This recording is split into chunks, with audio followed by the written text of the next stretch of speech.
참 우리 코로나 시간이지만 여러분의 가정 속에 또 개인적인 삶 속에 즐겁고 기쁜 일들을 계속 주시고 은혜 주시기를 주님의 이름으로 축복합니다.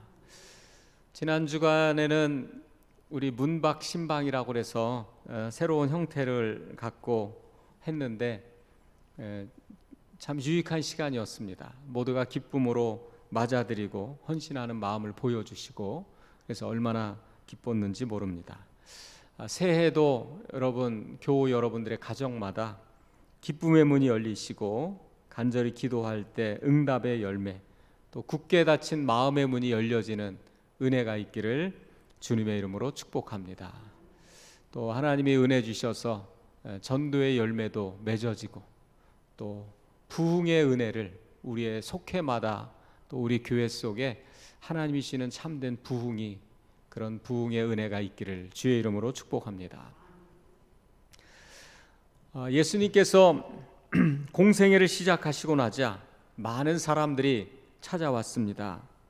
왜냐하면 예수님께는 신성이 있었기 때문에 신적인 권위가 느껴지고 사람들은 그것을 알았습니다. 그래서 그 신적인 권위 앞에 자신을 내어드리며 때로는 찾아오는 이들이 있었습니다.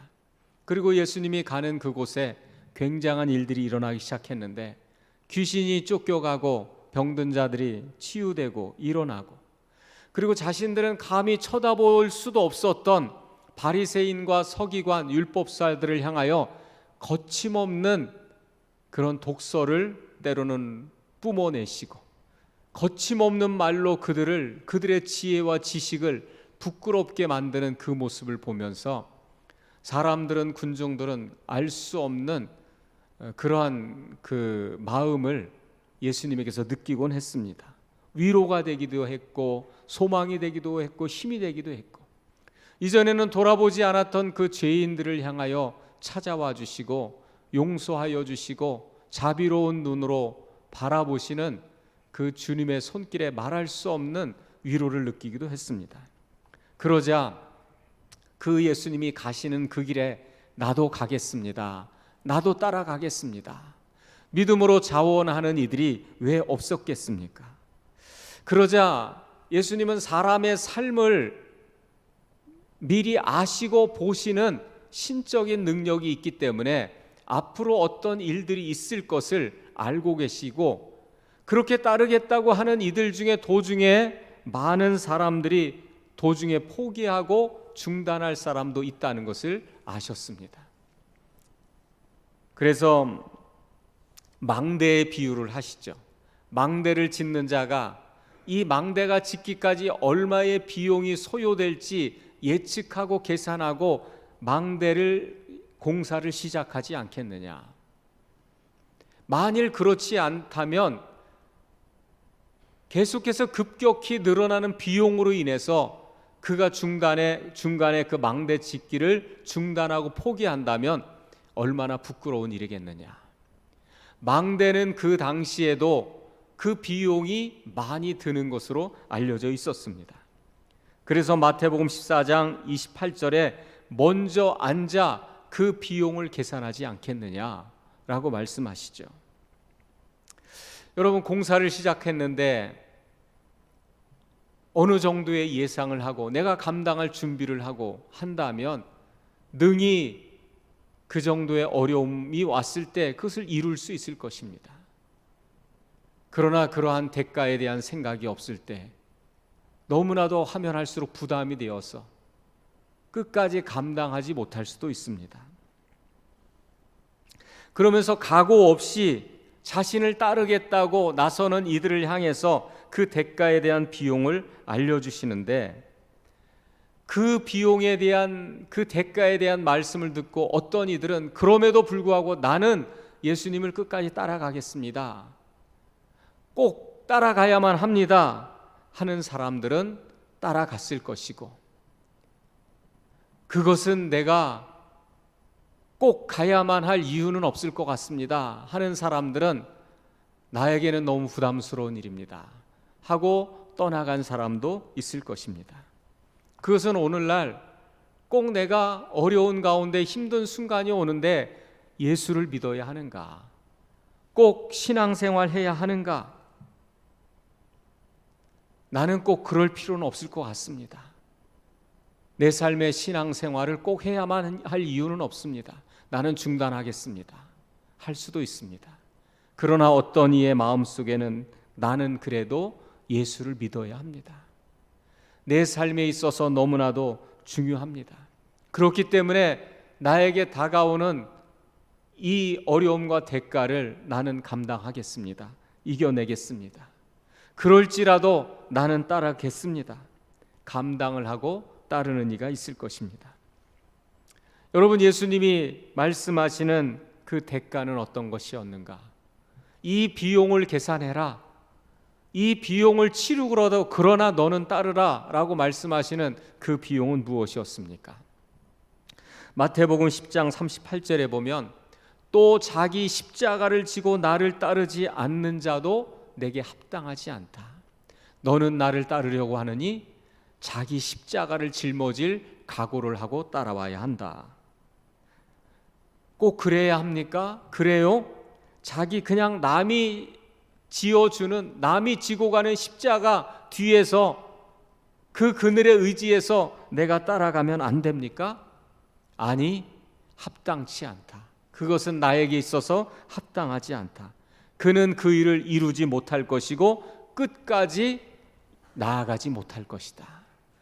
물은 내게 오는 자는, 끝까지 나를 따르려고 하는 자는 자기 십자가를 져야 한다 라고 말씀하십니다. 또 마태복음 16장 24절에는 이에 예수께서 제자들에게 이르시되 누구든지 나를 따라오려거든 자기를 부인하고 십자가를 지고 따라오라. 자기를 부인하라고요? 나는 부인 못하겠는데요. 도저히 포기 못해요. 도저히 나는 그것을 받아들일 수가 없어요. 그러니까 마태복음 19장 22절에 그 청년이 재물이 많음으로 이 말씀을 듣고 근심하여 가느라. 그에게 있어서 이 재물을 내려놓으라는 것은 자기를 부인하는 것과 같고 자기를 포기하는 것 같고 내려놓는 것과 같습니다. 그런데 정말 내가 나를 따라오려면 자기를 부인하고 십자가를 져야 하는데 그렇게 할 수 있니? 너의 있는 재산을 팔아 가난한 자들에게 줄 수 있니? 그것도 포기할 수 있니? 부인할 수가 없습니다. 근심하여 그는 갑니다. 또 25절에 보면 누구든지 제 목숨을 구원하고자 하면 잃을 것이요 누구든지 나를 위하여 제 목숨을 잃으면 찾을 것이다. 목숨까지 걸 수 있니? 사람이 목숨까지 걸어야 하는 상황이 온다면 그렇게까지 해서 내가 믿어야 합니까? 그렇게까지 해서 내가 따라가야 합니까? 목숨까지 걸어가야 하는 상황이라니 너무 위험하잖아요. 그건 좀 아닌 것 같아요. 그것까지는 내가 받아들일 수 없습니다. 그런데 어떤 이에게는 그래요? 설령 내가 이 길을 가다가 죽을 수도 있나요? 그래도 내가 포기할 수가 없네요. 포기가 안 되네요. 그래도 내가 가다가 죽는다면 그래도 감사하네요.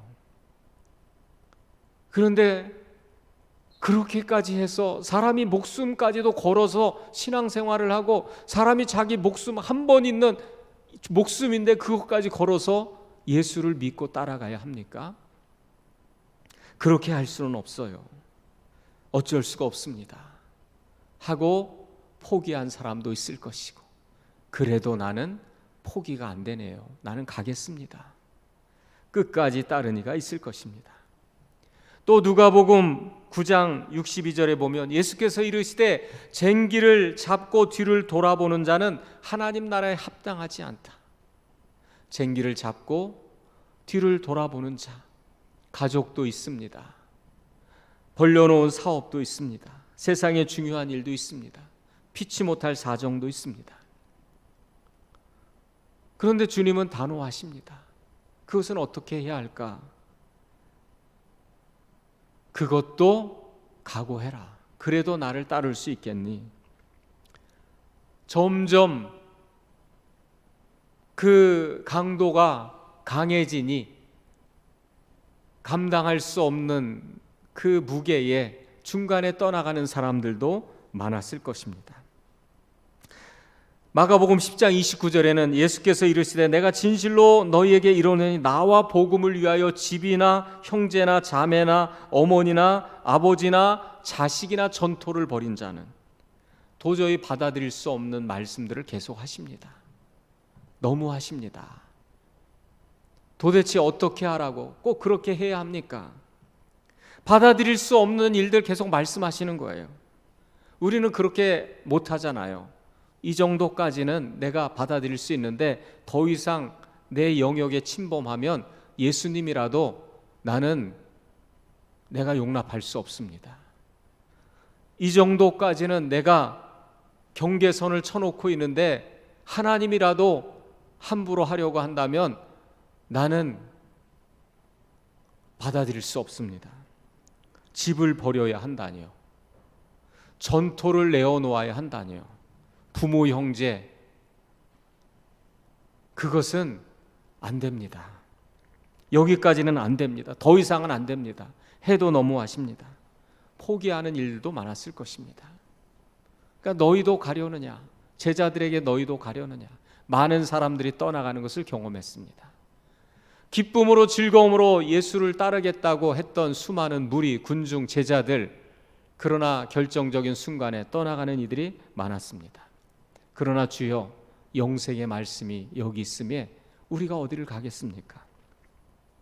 예수님은 이런 일들이 있을 것을 아셨습니다. 자기를 따르는 이들이 때로는 핍박을 받을 수도 있다는 것을, 때로는 순교할 수 있다는 것을, 때로는 가진 것을 다 잃어버릴 수 있다는 것을, 그런데 예수님이 사랑하신다면서 너희는 나를 따르라고 말씀하십니다. 오늘도 빌립을 만나서 너는 나를 따르라고, 벳세다에서 그의 친구들과 어울리면서 평안하게 고기를 잡고 배를 끌면서 재산을 모으고 가정을 이루고 행복하게 얼마든지 살아갈 수 있는 그 빌립을 향하여 어떤 길을 가야 할 것을 알면서도 너는 나를 따라와야 한다, 너는 따라가야 한다. 그리고 또 나다나엘을, 그 속에 간사한 것이 없고 참 이스라엘 사람이고 나쁘고 악한 일 한 것도 없고, 그런데 이 나다나엘이 어떤 길을 가야 할 것을 알면서도 너는 나를 따라와야 한다라고 말씀하십니다. 예수님을 따르는 길에는 분명 비용이 있죠. 그 비용이 인생에 따라 다 다를 수 있습니다. 이 사람 저 사람에 대한 비용이 다를 수 있습니다. 그런데 그것을 알면서도 따르라고 말씀합니다. 심지어 베드로 같은 경우는 그가 어떠한 죽음으로, 요한복음 21장 19절에 보면 이 말씀을 하시면 베드로가 어떠한 죽음으로 하나님께 영광 돌리실 것을 가리키심이로라. 예수님은 베드로의 삶을 보는 순간 알았습니다. 그가 장차 어떤 순간에 자기를 부인할 것도 아셨고, 신적인 전능하신 분은 우리의 과거와 미래, 현재와 미래를 동시에 보실 수 있는 줄 믿으시기 바랍니다. 동시적으로 우리가 볼 수 없는 것들을, 그래서 베드로가 부인할 것을 아셨고, 그러나 그가 어떠한 죽음으로 회개하고 어떻게 죽을 것, 십자가에 거꾸로 달려 죽을 것, 때로는 사람들에게 핍박을 받을 것을 아셨습니다. 그래서 베드로를 보는 순간 예수님이 뭐라고 하시냐면 너를 이제는 개발하라. 내가 시몬이냐? 이제는 내가 개발하라. 반석이 될 것이다. 교회의 반석, 믿음의 반석이 될 것을, 사람들은 급한 성격, 충동적인 성격, 듬직함이 없는 그가 무슨 반석인가? 그러나 예수님은 그 베드로를 보는 순간 알았습니다. 오늘 나다나엘을 보는 순간 아셨습니다. 이는 참 이스라엘 사람이구나. 내가 무화과 나무 아래서 오실 메시아를 기다리고 있던 그 나다나엘을 보는 순간 아셨습니다. 여러분, 예수님은 오늘 여러분을 보는 순간 아십니다. 지금은 비록 실패하고 부족하지만 그가 어떻게 하나님께 영광을 돌릴지를 알고 계십니다. 그의 삶을 바라보시고 미래를 바라보시고 축복하시는 줄 믿으시기를 바랍니다. 우리의 삶에 시행착오도 있고 부족함과 연약함도 있죠. 그러나 그가 어떠한 죽음으로 하나님께 영광 돌리실 것을 아셨습니다. 모든 것을 다 보시죠. 그것을 다 보시면서 베드로의 삶 가운데 일어날 그 모든 고난을 예수님 다 보시면서 19절에 뭐라고 말씀하시냐면, 그런데 여전히 너는 나를 따르라. 그래도 너는 나를 따르는 이 길을 따라오라고, 그 길을 가라고. 우리는 여러분 사랑하는 자들에게, 오늘도 사랑하는 자들에게 너는 나를 따르라고 말씀합니다. 너는 이 길을 가야 한다고. 그분이 사랑하는 자들에게 그것을 항상 말씀하십니다. 바라보시고, 세관에 앉은 마태를 바라보시고 너는 나를 따르라. 오늘 여러분 다시 여러분에게 증서를 이렇게 내어주신 것은 다시 그것을 주의 음성으로 받아들이라는 겁니다.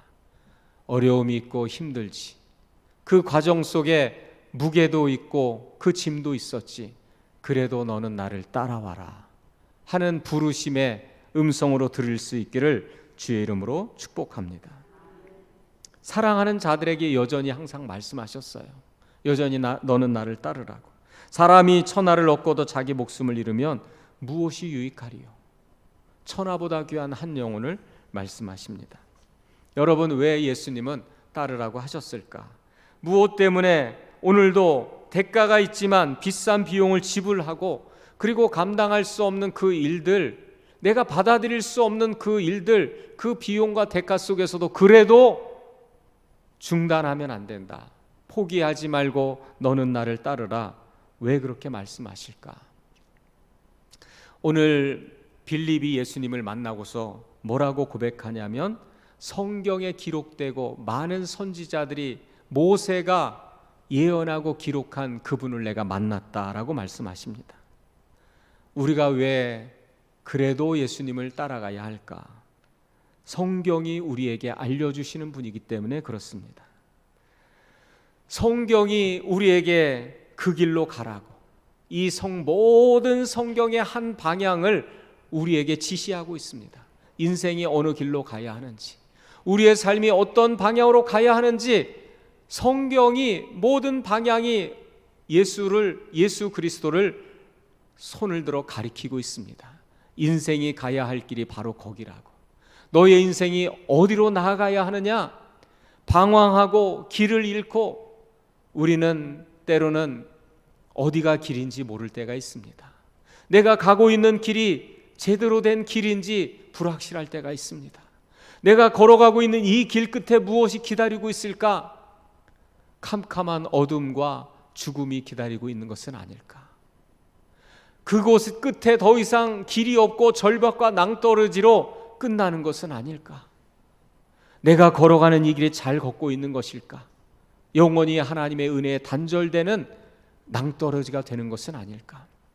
우리는 가보지 않은 길, 한 번도 살아보지 않은 길, 내가 정말 잘 살고 있을까? 잘 가고 있을까? 어디로 가야 할까? 그런데 성경이 우리에게 알려주십니다. 그리로 가라고. 그곳이 모든 인생이 가야 할 길이고, 모든 인생이 그리로 가야만 사는 길이라고 말씀하시는데, 바로 그 길이 뭐냐? 예수님께로 향하도록 우리의 삶의 방향을 가르쳐 주는 겁니다. 그래서 빌립이 성경이 기록한 예언자들이 모세가 말한 그분을 내가 만났다고 그렇게 고백합니다. 여러분, 성경은 모든 신앙과 신앙생활의 표준이 됨을 믿으시기를 바랍니다. 성경은 하나님의 감동으로, 하나님의 영감으로 우리에게 주신 생명의 책이고 구원의 책이 됨을 믿으시기 바랍니다. 성경에 대한 신앙의 고백을 갖고 우리가 세상의 사상을 따라, 철학을 따라, 내 안에 형성된 감정과 욕심과 욕망을 따라 걸어갈 수 있습니다. 내 감을 따라서, 내 마음의 욕구를 따라서, 나의 욕심을 따라, 두려움을 따라 인생의 길을 걸어갈 수 있습니다. 그러나 내가 잘 가고 있는 것일까? 이 길 끝에 진정한 구원이 있고 영생이 있는 것일까? 그런데 그래도 우리가 가야 할 길, 그 길을 걸어가면서 때로는 비용과 대가가 있을지라도 나를 따라오라고 예수님 말씀하시는데, 성경의 말씀을 통하여 그 길이 모든 인생이라고 지시하시는 그 길입니다. 그 길을 향하여 가도록 우리에게 가르쳐 주시고 말씀하십니다.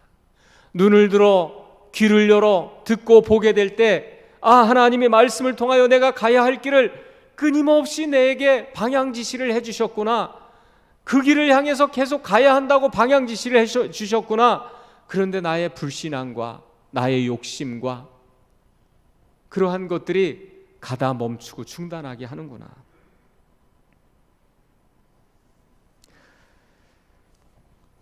우리가 개인의 감정과 환경에 따라서 인간의 생각을 따라 걸어갈 때 짓담한 건물이 될 수 있습니다. 하나님의 말씀, 어떤 길을 걸어갈 때 우리가 나침판을 의지하지 않겠습니까? 많은 사람들이 아니다, 이쪽으로 가야 돼, 이쪽으로 가는 것이 좋아 할지라도 나침판이 있다면 나침판이 가리키는 방향을 향하여 가지 않겠습니까? 이 세상에 있는 인간의 언어도 있고 사람들의 생각도 있고 그리고 그 시대의 풍조도 있을 수 있습니다. 나는 무엇을 듣고 걸어갈 것입니까? 성경이 말하고 있는 그 방향을 향하여 나는 가겠습니다. 모든 성경은 하나님의 감동으로 기록된 것이고 이 성경이 내게 대하여 말씀한 것이다. 이 성경이 나에 대해서 예수님에 대해서 말한 것이라고 우리에게 알려주고 있습니다.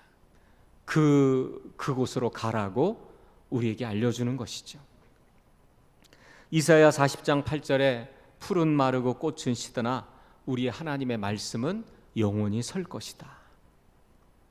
그렇기 때문에 그 길을 알려주시기 때문에 나는 그 길을 갈 것입니다. 중단하지 말고 오늘도 예수님을 따르는 그 길을 걸어가겠습니다. 오늘 우리에게 그것을 알려주고 있습니다.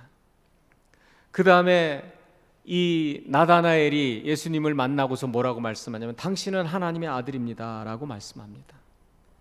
아들은 누구를 향하느냐? 누구에게로 향하느냐? 아버지께로 가는 길이기에 아버지와 아들은 그 사귐 속에서 살아가는데 예수님은 이 땅에 계실 때 하나님 아버지와의 영적인 사귐과 친밀함 속에 그의 길을 걸어가셨습니다.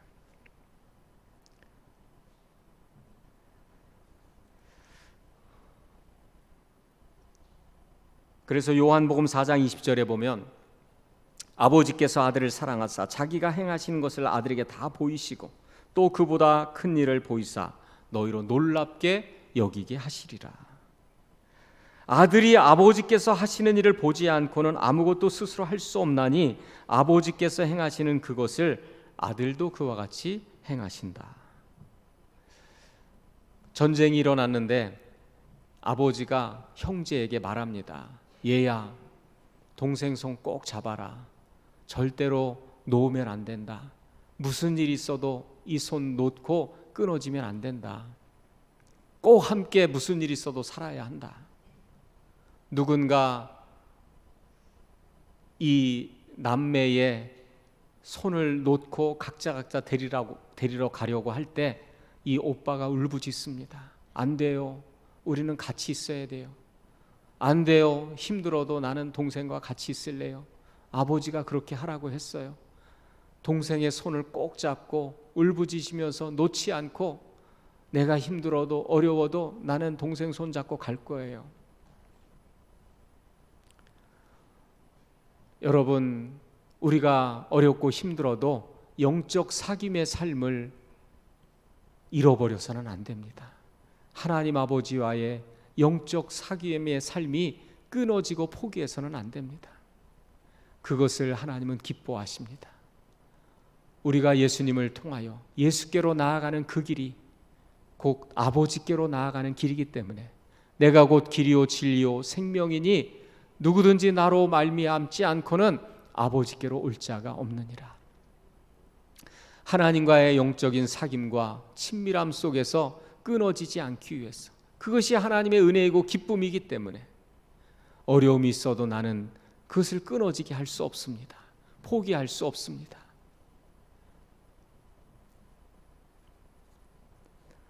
그래서 어떠한 어려움이 있어도 나는 그 손을 놓을 수가 없습니다.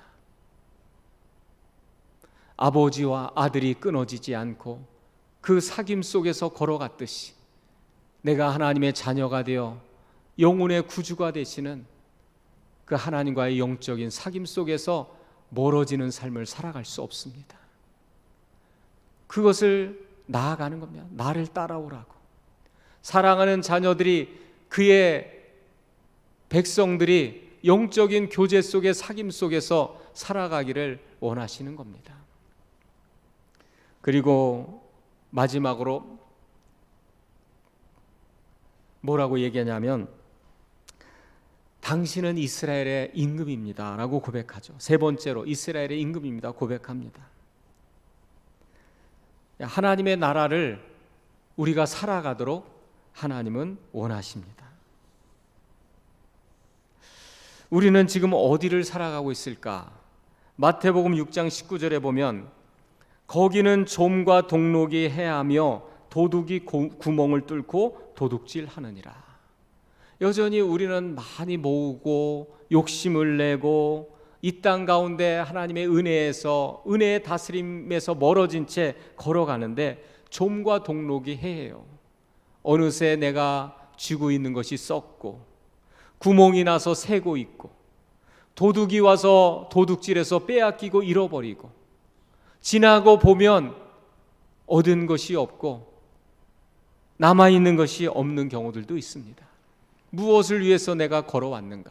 다 빼앗기고 잃어버리고 사라진 그런 상실감 속에 정말 중요한 것을 내가 잃어버렸구나, 은혜를 잃어버렸구나, 구원을 잃어버렸구나, 잃어버린 경우가 있습니다. 그런데 하나님의 나라는 좀이나 동록이 해하지 못하고 도둑이 구멍을 뚫지도 못하고 도둑질도 못한다. 내가 하나님의 나라를 걸어가고 그분이 나의 왕 되심을 따라 걸어갈 때 보니까 빼앗기지 않게 해주셨어요. 내 마음에 주신 믿음을 빼앗기지 않게 해주셨고 내 속에 둔 기쁨을 잃어버리지 않게 해주셨고 소망이 여전히 남아있고 영생의 약속이 여전히 내게 남아있게 하십니다. 그래서 빼앗기지 않는 곳에 내게 기쁨을 담아두시고 소망을 담아두시고 그로하여금 부욕해 하십니다. 참으로 부욕해 하시고 배부르게 하시는 것을 믿으시기 바랍니다. 그런데 불신앙은 깨질 것을 안고 빼앗길 것을 안고 살아가는 겁니다. 결국은 내게 부둥켜지고 가는데 새가고 있고 내게서 빼앗겨져 가고 있고 그래서 여전히 마음을 거기에 두고 걸어가는 겁니다.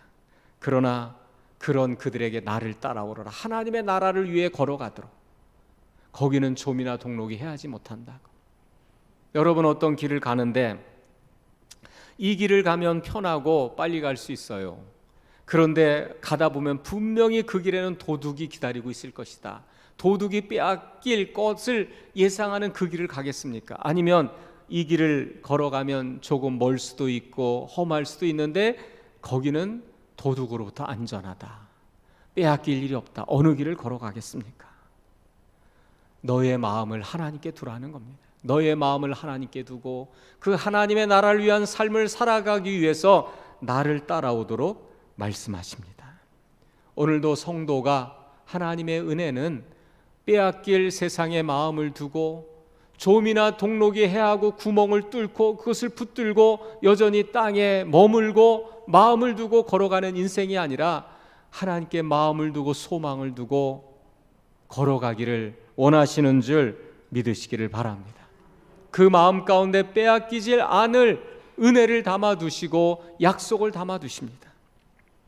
여러분 오늘 이 말씀을 통해 우리에게 무엇을 말씀하십니까? 여전히 예수님께서 오늘 나에게 나를 따르라는 이 말씀은 무엇을 말씀하십니까? 한번 따라해 보실까요? 말씀의 목적지를 향해서 흔들림 없이 가라.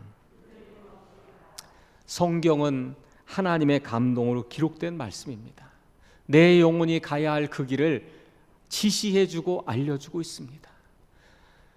수천 년간에 걸쳐서 성령으로 감동된 그 말씀이 오늘 내가 인생이 내 영혼이 가야 할 길, 무엇을 따라가야 할지를 끝없이 사인하고 지시하고 있습니다. 사람이 감정과 욕심과 상황에 따라 움직이는 것이 아니라 말씀이 내게 가르쳐준 그 말씀의 목적지를 향하여 끊임없이 가야 합니다. 우리가 내비의 목적지를 치면 계속 끊임없이 그 목적지의 방향을 향하여 가도록 말하고 또 말하고 사인합니다. 말씀의 목적지를 따라서 다시 길을 잃었다가도 다시 그 길을 향하여 끊임없이 가야 합니다. 비행기 조종사들은 하늘을 나는 비행을 하다 보면 착시 현상이 일어나서 어디가 하늘이고 어디가 땅인지 착시 현상이 일어나서 그것이 혼동이 온답니다. 그러니까 비행기 조종사들의 철칙은 뭐냐? 자신의 판단과 감정에 따라 비행하지 말고 철저하게 계기판을 주시해라. 계기판을 의지하고 가라. 내 기분에는 여기가 하늘 같은데 거기가 땅이 될 수 있습니다. 계기판이 지시하는 대로 가라. 우리의 인생에 우리의 말씀을 따라 상황과 감정의 변화에 따라 환경에 따라 욕심이 요동하는 대로 가지 말고 말씀이 내 인생에 가라고 하는 그 지시와 목적지를 따라서 끊임없이 흔들림 없이 가라는 겁니다. 여러분, 올 한 해도 우리가 예배할 때 예배에 대한 그 방향과 목적을 세우시고 예배할 때 믿음이 더욱더 자라나시고 믿음의 눈이 더욱더 열려지는 은혜가 있기를 주의 이름으로 축복합니다. 우리에게 가르쳐 주시는 그 목적지를 향해서 한 걸음 더 믿음이 자라나는 예배가 되시고 우리에게 그 말씀을 통하여 우리에게 보여주시고 알려주시는 그 음성을 듣고 믿음의 눈이 더욱더 열려져 가시기를 주님의 이름으로 축복합니다. 여러분, 나를 따르라는 이 말씀이 무엇입니까? 오늘 이 말씀이 또한 무엇입니까? 하나님의 아들, 그것은 뭐냐면 따라 하시겠습니다. 영적 교제의 삶이 끊어지지 않게 하라. 내 영혼에 영적인 교제가 필요치 않다. 나는 그냥 내 육신의 만족만을 위해서, 욕심만을 위해서 걸어가는 게 중요해 한다면 나는 내 눈에 보이지 않는 것, 내가 이해할 수 없는 것, 내가 알 수 없는 것 다 필요 없어. 그냥 나는 오늘 살면 돼. 오늘 하루 기쁘고 만족하면 돼. 세상에 사람의 귀에 너무 그럴듯하고 사람의 귀에 너무 좋은 것 같고 하지만 그 달콤한 소리가 때로는 불신앙의 소리고 하나님을 부인하는 세상의 사고와 가치관이 되기도 하는 겁니다. 그래서 그 소리 앞에 나는 이 비용을 포기하고 멈출 거야. 하나님과의 관계가 끊어져도 나는 상관이 없어. 나는 아무런 고통을 느끼지 못해. 이미 내 마음은 무뎌져서 아무런 답답함도 고통도 느끼지 못합니다. 그런데 내 영혼이 답답하고 끊어진다면 숨이 막힐 것 같고 나는 그런 삶을 살아갈 수 없습니다. 하나님의 은혜에서 멀어진 삶을 나는 살아갈 수 없습니다. 한다면 여러분, 영적 사귐의 삶으로 그는 계속해서 어떤 어려움이 있어도 걸어가는 겁니다. 하나님과의 사귐이 끊어지지 않고 영적 교제의 삶이 끊어지지 않기를 주의 이름으로 축원합니다. 그러니 너는 나를 따라오라, 나를 따라오라고 말씀하시죠. 우리가 하나님과의 사귐이 중요하다면 여러분, 성도의 교제도 귀하게 여기시기를, 성도와의 사귐도 귀중히 여기기를 주의 이름으로 축복합니다. 우리가 수도원 같은 데 가면 하나님과의 사귐을 위한 방법을 다양하게 제시하잖아요. 어떤 때는 노동을 시킵니다. 노동을 하고 일을 하면서 영적 사귐의 한 방법을 제시해요. 때로는 독서를 시키죠. 때로는 묵상을 시키죠. 때로는 기도하게 하죠. 때로는 공동체 사귐을 행하게 합니다. 영적 사귐의 다양한 방법들을 제시하는데 여러분, 우리가 함께 모여 신앙생활하는 것도 그 가운데 하나님의 은혜가 우리 함께 머물면서 즐거움과 기쁨의 사귐을 우리에게 주시고 영적 사귐의 은혜를 주시는 줄 믿으시기를 바랍니다. 주님과의 교제가 다양하게 때로는 이루어질 때가 있습니다. 우리가 일도 함께 하면 얼마나 즐거운지 몰라요. 혼자 하는 것보다 같이 즐겁게 그 일을 하면 기쁘고 또 힘이 나고, 우리가 신앙생활도 함께 교제하면서 함께 사귐을 가지면서 걸어갈 때 하나님과의 영적 사귐과 교통이 있고 회복이 일어나고 영혼이 소성하고 힘을 얻고 은혜를 주게 되는 것입니다. 그래서 올해는 홀로 교회만 왔다 갔다 하던 이들도 나도 이렇게 속회 모임을 갖기를 원합니다. 믿음의 동역자와 사귐을 갖고 교제하는, 서로 기도하고 교제하는 그곳에 나도 참여하기를 원합니다. 그리고 나도 그것을 이루고 섬기며 같이 가겠습니다. 그런 마음이 일어나고 그런 마음의 소원을 갖게 되는 은혜가 있기를 바랍니다. 또 우리가 하나님과의 사귐이, 영적인 사귐이 끊어지지 않기 위해서 함께 공동체적인 그 마음, 우리가 가정 안에서도 각자 다 따로 있는 것이 아니라 그 하나님과의 사귐이 함께 이루어질 때 그 마음을 품고 기도하고 대화하고 교제하고 그 마음을 보고 얼굴을 보고 하면서 하나님과의 사귐과 교제가 이루어지게 되는 겁니다. 여러분, 기꺼이 같이 마음을 같이 하고 주의 일을 행하고 함께 걸어가는 은혜가 있기를 주의 이름으로 축복합니다. 또 이 나를 따르라는 이 의미 속에 어떤 의미가 있는 것입니까? 우리에게 무엇을 말씀하시는 겁니까?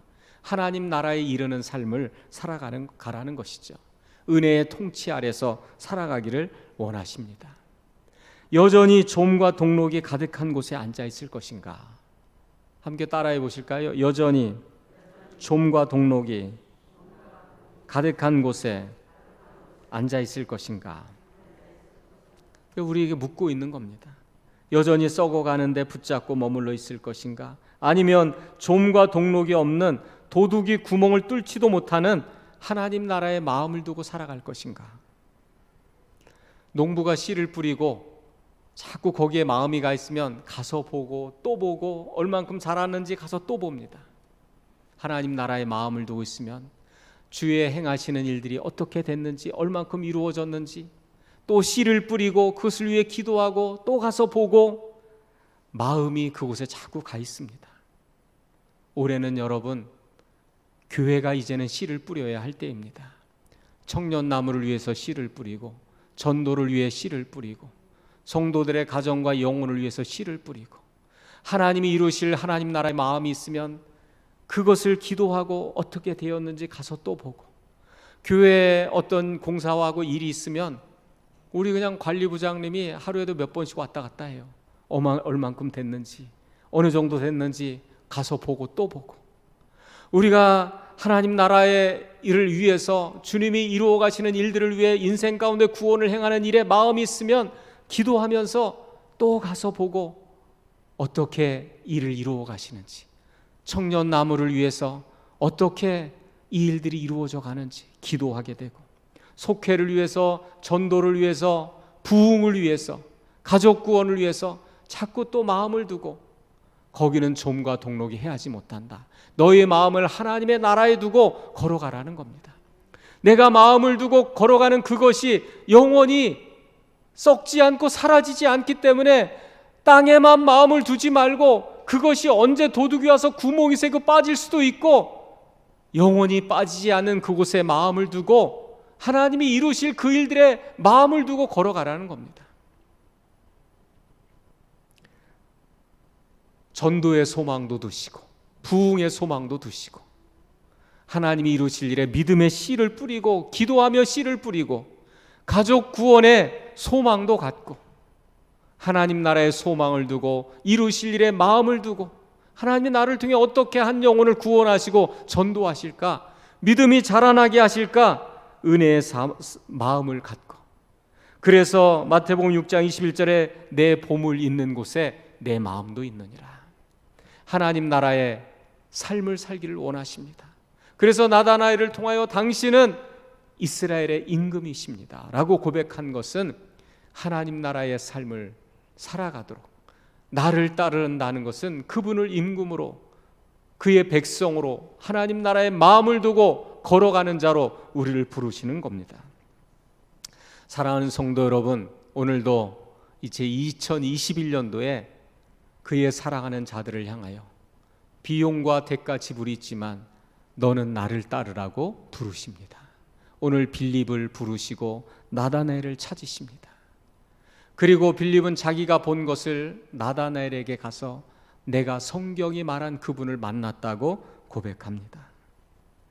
내가 가는 그 길이 가장 복된 길임을 알기 때문에 예수님께서는 그가 어떠한 죽음을 맞을 것을 아시면서도, 어떠한 길을 만날 것을 아시면서도 너는 나를 따르라고, 그럼에도 불구하고 너는 나를 따르라고 말씀하십니다.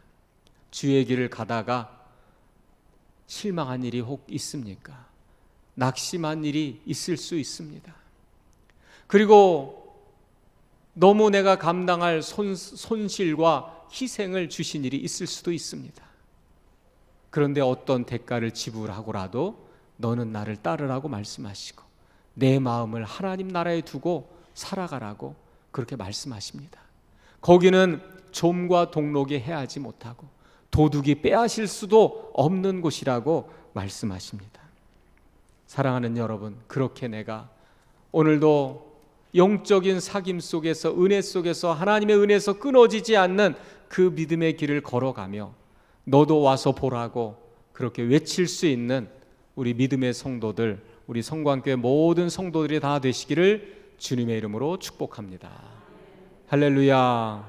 다 같이 자리에서 일어나셔서 우리 다짐 찬송 함께 부르시겠습니다.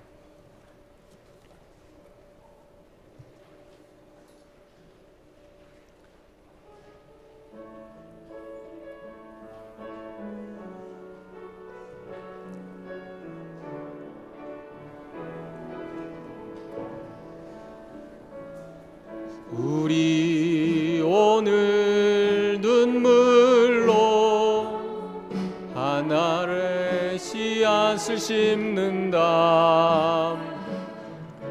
꿈꿀 수 없어 무너진 가슴에 저들의 푸른 꿈 다시 돋아나도록 우리 함께 땀 흘려 소망의 길을 만든다.